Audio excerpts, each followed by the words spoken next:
The case featured in this episode has been researched using police records, court documents, witness statements, and the news. Listener discretion is advised. All parties mentioned are innocent until proven guilty, and all opinions are my own.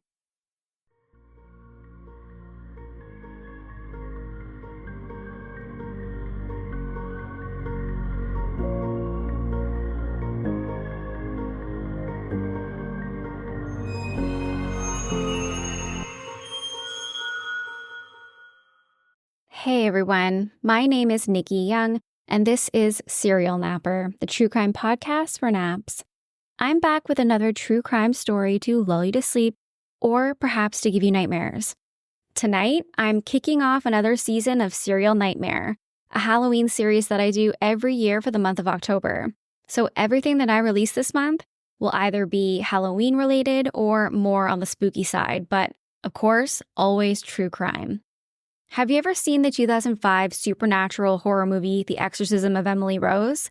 Well, tonight, I'm talking about the true story that inspired the hit flick.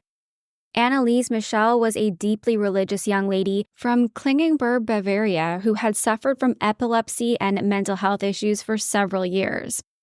Despite undergoing multiple medical treatments, her condition worsened, leading her family and 2 local priests to believe that she was possessed. To rid her body and soul of the demonic entity, 70 exorcism rituals were conducted in secret at her home. Though she was a physically sick young lady, her medical treatments were completely stopped, as her family and the priests focused on the exorcism rites. These sessions took place in her bedroom, and they were intended to rid her of demonic possession. However, Anneliese's health, it severely deteriorated, and she ultimately succumbed to malnutrition and dehydration, weighing just 68 pounds at the time of her death. The case of Anneliese Michel drew significant attention, especially in Bavaria, a predominantly Catholic region. The state prosecutor argued that her death could have been prevented if medical intervention had been sought, even if only in the final week of her life. Her parents and the priests, they were charged with negligent homicide for failing to call a doctor, despite her worsening condition during the exorcism rituals. But some still believe that Anneliese died from possession, not neglect. So dim the lights, put your phone down, and listen to the story and real audio recorded tapes from Anneliese's exorcism before you decide what you think really happened. So let's jump right in. Anneliese Michel was born into a deeply devoted Catholic family in Bavaria, located in southern Germany. Before we talk about her early life or her family, I think it's important to talk about the culture of where she lived. Around 2/3 of the population in Bavaria identify as Christian, with the vast majority of them being Catholic. And that is significant. The practice of exorcisms began around the 16th century, and they were much more common many centuries ago. The events that we're talking about tonight happened in the 70s, and by this time, exorcisms were incredibly rare. Of course, there was a ton of interest in them due to the movie The Exorcist being released around that time, but Catholic priests were not out there performing this ritual on the regular. Still, according to an article published in the Washington Post, there was a survey conducted in 1974 by the Freiburg Institute for Borderline Psychology, which concluded that 63% of practicing Catholics in Germany at the time said that they believed in the devil and his ability to show his existence here on Earth. As well, in 1976, the German press agency surveyed bishops from 22 Catholic churches to find out whether or not exorcism was still a commonly accepted practice. 3 of those bishops said yes, and all 3 of them were from Bavaria, where Anneliese hailed from. Her family in particular was devoutly Catholic. Before she was born, Anneliese's father, Joseph, had considered training to become a priest. It was a family affair. 3 of her aunts were already practicing nuns. Her mother, Anna, had experienced her own spiritual crisis at an early age, which made her commit herself fully to religion in order to save her soul. It's said that in 1948, An unwed Anna birthed a child named Martha, which brought great shame to her family. So much so that when Anna married Joseph, she was forced to wear a black wedding veil rather than the traditional white one, signaling to everyone that she was not pure. The idea that an innocent child would grow up believing that they're the product of sin is heartbreaking. What's even more tragic is how little Martha died when she was only 8 years old due to complications from an operation where doctors attempted to remove a kidney tumor. In her short life, she would have been shamed for being born out of wedlock, but if she had the chance to grow up, she wouldn't have stood a chance with the parents that she was given. When Anneliese was born in 1952, it was drilled into her brain from an early age that she was to devote herself to God, to remain chaste, and to atone for the sins of her family. They attended church twice a week, every week, and made Catholicism at the center of pretty much everything that they did. For this reason, when she grew into a teenager, Anneliese was not like the other girls her age. She didn't spend time on her looks, wearing makeup. She didn't drink, smoke, or attend parties. Instead, she prayed for the poor and sick. It's said that she spent many nights sleeping on her cold, bare floor to atone for the sins of the drug users she had seen sleeping at the train station. Her mother would say that she was deeply sensitive and obedient. When she was 16 years old, Anneliese started to have some alarming health issues. What began as a normal day at school ended with her completely blacking out and walking around in a trance-like daze. When she finally snapped out of it, she had no recollection of what had just happened. It was believed to be the first of several seizures that she would experience. Later that evening, when she went to bed, she reported suddenly waking up because she felt like she couldn't breathe. She couldn't move or speak, and it felt like something was pushing down on her, holding her down. She also wet herself. It was a terrifying experience that Anneliese tried to initially brush off, but it wasn't long before it happened again. This time, she went to go see a doctor, a neurologist named Dr. Siegfried. She had an EEG scan done, which is a test that detects abnormalities in your brainwaves, and everything came back looking normal. After being evaluated and reviewing her symptoms, the doctor believed that she may have been suffering from nocturnal cerebral seizures. According to the Epilepsy Foundation, quote, "The seizures can look like a simple arousal from sleep, at times confused as a nightmare or night terror. They can also be more involved movements like twisting, turning, pelvic thrusting, pedaling, grimacing, wandering, startling, and vocalizations like screaming, moaning, or crying." The doctor also believed that she was experiencing grand mal seizures, known today as tonic-clonic seizures. According to the Mayo Clinic, quote, "Tonic-clonic seizures have 2 stages. In the tonic phase, a loss of consciousness occurs. The muscles suddenly contract and cause the person to fall down. This phase tends to last about 10 to 20 seconds. In the clonic phase, the muscles go into rhythmic contractions. They alternately flex and relax. Convulsions usually last 1 to 2 minutes or less. Symptoms can include smelling a particular smell, experiencing vertigo, having confusion, bad headaches, a loss of bladder control, and screaming. These are all of the things that Anneliese would experience over the next few months, and people were taking notice. She was displaying some very odd behavior that just couldn't be ignored. Sometimes she'd be found in a trance-like state with her hands outstretched in a claw position, just stuck that way, and her eyes would dilate to the point of being almost completely black. Can't imagine finding someone in this state. It would be so scary. One time, she recalled a sudden smelling of a sweet scent, something that smelled like violets while she was knelt down praying. And then she had an overwhelming sense of euphoria, an experience that she actually attributed to having a strong connection to God. One of the scariest symptoms Anneliese experienced was that she began seeing grimacing faces. She thought that she was seeing the devil himself. She also began hearing whispering voices telling her that she was damned. Because many of these symptoms presented themselves while she was praying, she believed these voices to be true. Anneliese fell into a deep depression, so severe that at times she contemplated suicide, which would have been completely against her religious beliefs. As part of her treatment, she was given anticonvulsion medication and she was referred to speak to a psychiatrist, where she talked at lengths about how she felt that her will was no longer her own, yet her condition continued to worsen. When she seemed to become intolerant to being around or touching Christian symbols like a crucifix, she and her family began to believe that she may be possessed by a demon. They begged the clergy at their local church to help rid Anneliese of her demonic possession, but the church refused, instead insisting that she should continue to seek medical attention.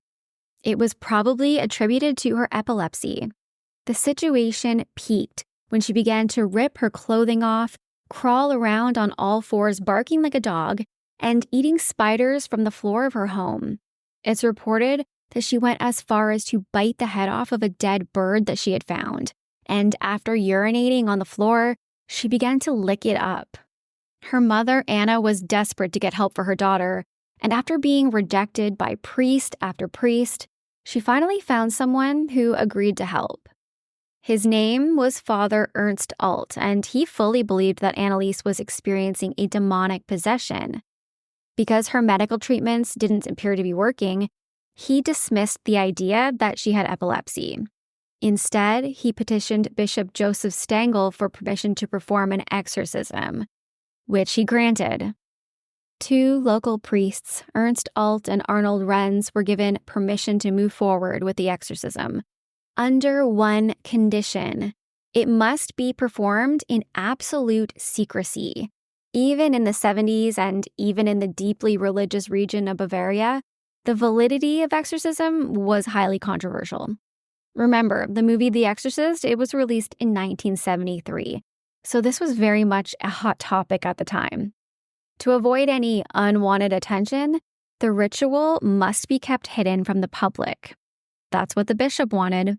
All of Anneliese's medical treatment was halted. The very first exorcism performed on her in the privacy of her family home happened on September 24th, 1975. Over the course of the next 10 months, Anneliese would be subjected to around 70 exorcisms, each lasting up to 4 hours. 42 of these sessions were recorded on tape, which captured Anneliese speaking in other voices that are alleged to belong to as many as 6 different demons, including Lucifer, Cain, and even Adolf Hitler himself. I'm going to play a clip for you now from one of these sessions. A pre-warning, it's pretty disturbing, so if you need to skip ahead, I completely understand. Welches noch? Das sag ich Ihnen nicht. Im Namen Jesu. Nein! Nein! Des Sohnes und des Ja, deshalb läuft ohne dich!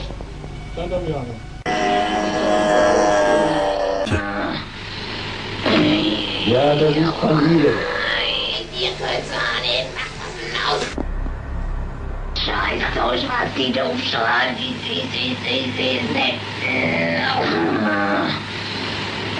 Nein! Sie Drecksau, sie Verflucht! Das ist unnahbar und grausam ist. Grausam! Sie Drecksau, sie Verflucht! Der das ganze Deutschland verführt, oder? Ja, der ist ja noch drin. Im Namen des dreifaltigen Gottes und aller Todesten Jungfrau Maria, sagt die Wahrheit.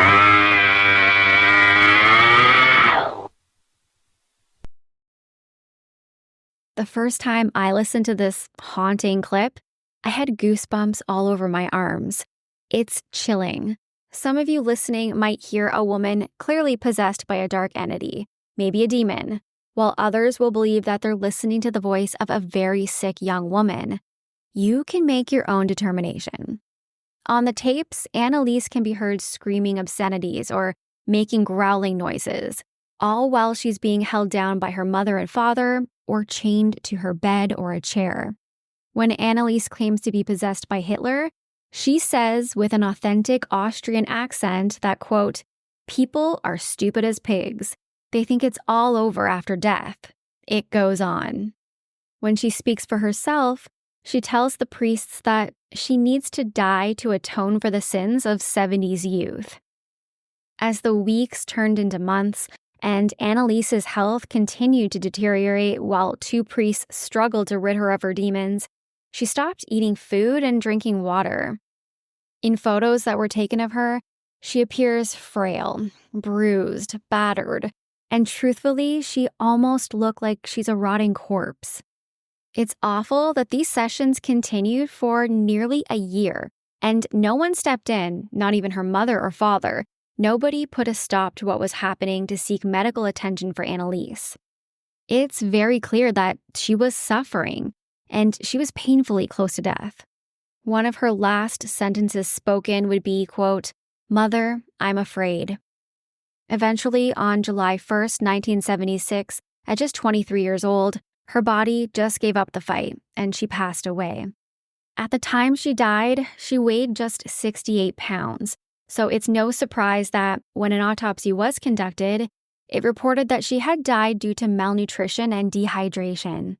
These exorcisms had been happening for almost a year, and Anneliese was starving herself the majority of that time. Because of the horrific condition her body was in when she passed away, a police investigation was launched in order to determine if anything criminal had happened.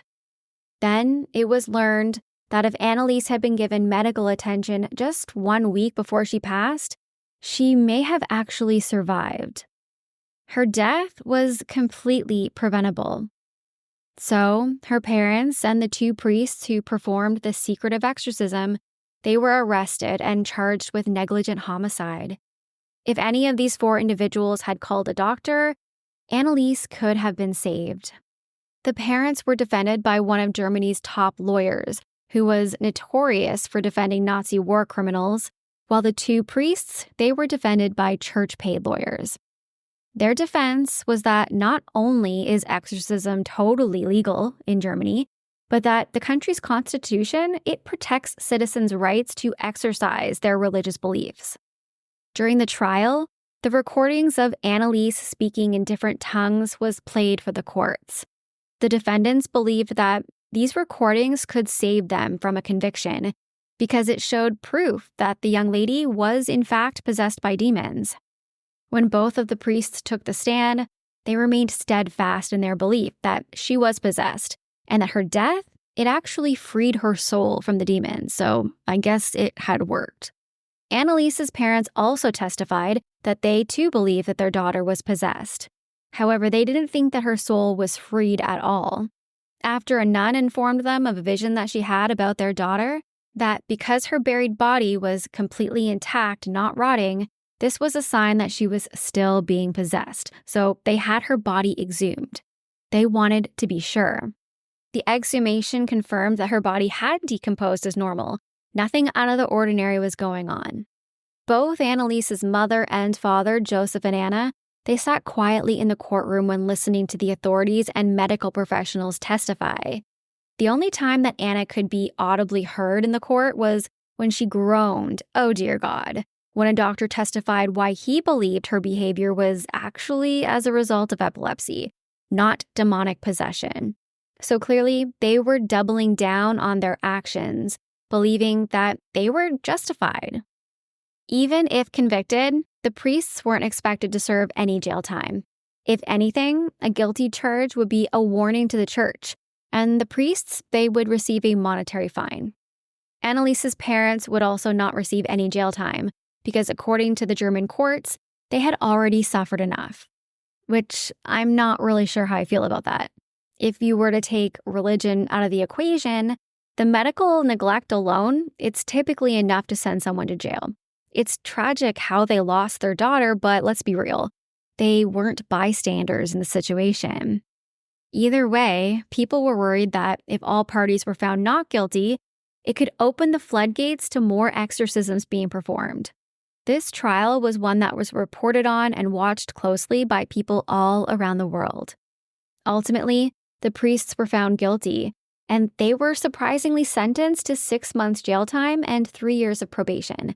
But of course, they never served a single day in jail. Many people believed that the courts were actually protecting the church and siding with them, even over all of the medical professionals who testified against them. It's been almost 50 years since Anneliese Michel died in secrecy in her home in a little town in Bavaria. Her father and the 2 priests who tried to rid her of her demons, they've all since passed away. I couldn't find any updated information about her mother, Anna, but as of 2005, she was still living in the home where her daughter died. If she is still alive, she would be over 100 years old. Anneliese was buried in a graveyard just behind their home, in view from Anna's window. Though she continued to talk about how much she missed her daughter dearly, she also said that she never regretted what she did. Until her very last days, she's believed that the exorcism was justified. In an article posted by The Telegraph, she was quoted as saying, "I know that we did the right thing because I saw the sign of Christ in her hands. She was bearing stigmata, and that was a sign from God that we should exorcise the demons. She died to save other lost souls, to atone for their sins." Much of the people who still live in the town would disagree with that. There is a sense of deep shame over what has happened there behind the walls of that home without anyone knowing until it was too late. The church carries some of that shame too. In 1984, a group of bishops from Germany made recommendations to the Vatican for some changes to the exorcism rite. Their petition was, of course, denied, and no changes were made at that time. However, in 1999, they did update the exorcism rite for the very first time since the 17th century. They added in a requirement. Priests who were to become qualified in the exorcism ritual must first undergo medical training, which makes absolute sense and I guess is progress. Since then, Anneliese's story has been used as the basis for the Hollywood hit horror movie The Exorcism of Emily Rose. A lot of people enjoyed this film, myself included, and if you're looking for a really good flick to watch on Halloween, I highly recommend it, but of course, there has been some criticism as well. Some people were concerned that this movie might fuel more interest and actually drive the demand for exorcisms. And actually, it's important to remember that though the movie is loosely based on the truth and is a fictionalized story, exorcisms are very much a real ritual performed still to this day. According to an article by the Washington Post, as of 2005, quote, there are about 70 practicing exorcists in France, and just as many employed in Italy. In July 2005, a congress in Poland was reportedly attended by 350 practicing exorcists.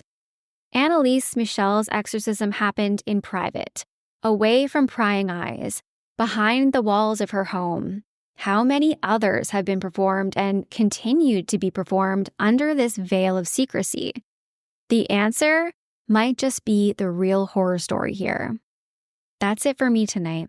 If you want to reach out, you can find me on Facebook at Serial Napper. You can find my audio on Apple or Spotify or wherever you listen to podcasts. I post all of my episodes in video format over on YouTube, so go check it out. And if you're watching on YouTube, I'd love if you can give me a thumbs up and subscribe. I'm over on X, formerly known as Twitter, at serial_napper, and I post things on TikTok, Serial Napper Nick, and that's all one word. Until next time, sweet dreams, stay kind, especially in the comments. Bye.